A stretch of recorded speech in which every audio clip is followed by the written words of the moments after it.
A long time ago, in a world much different from ours, there lived a man named Noah. Now, Noah was a good and honest man. He always listened to God, unlike most of the people around him, who had forgotten how to live kindly and do what was right. The world was filled with violence and bad behavior, and it made God sad to see his creation going so far off track. One day, God spoke to Noah and gave him an unusual mission.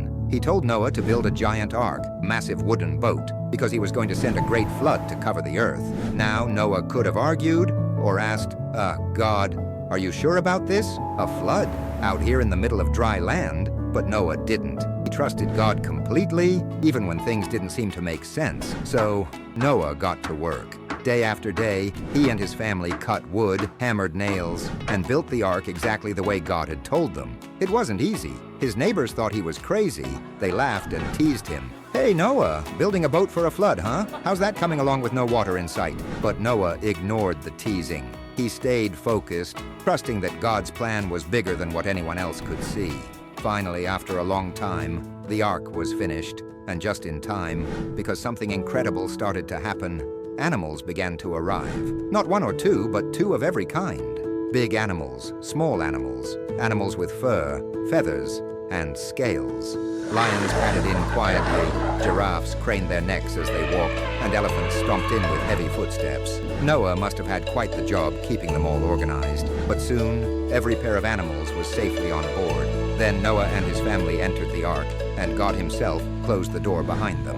The sky darkened, the wind picked up, and suddenly rain began to fall.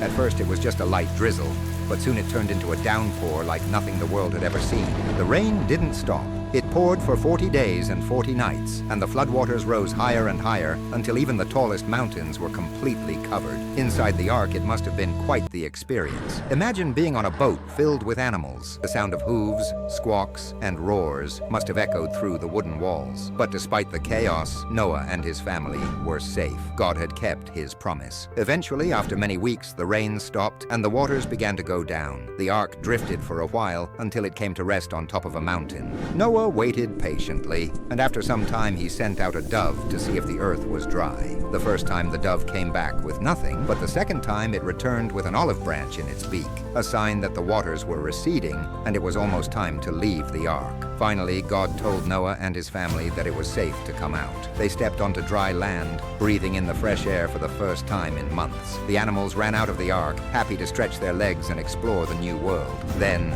something beautiful happened. God placed a rainbow in the sky, a brilliant arc of colors stretching from one end of the horizon to the other. It was a sign of God's promise to Noah, to his family, and to all of creation. Never again would he send a flood to destroy the whole earth. The rainbow would be a reminder of his mercy and love for all time. And so, Noah's story came to an end. But the lesson remains with us today. It's a story of trust, faith, and following God's plan, even when it doesn't make sense at first. When we listen to God and trust him, he will guide us through life's storms and lead us safely to dry land.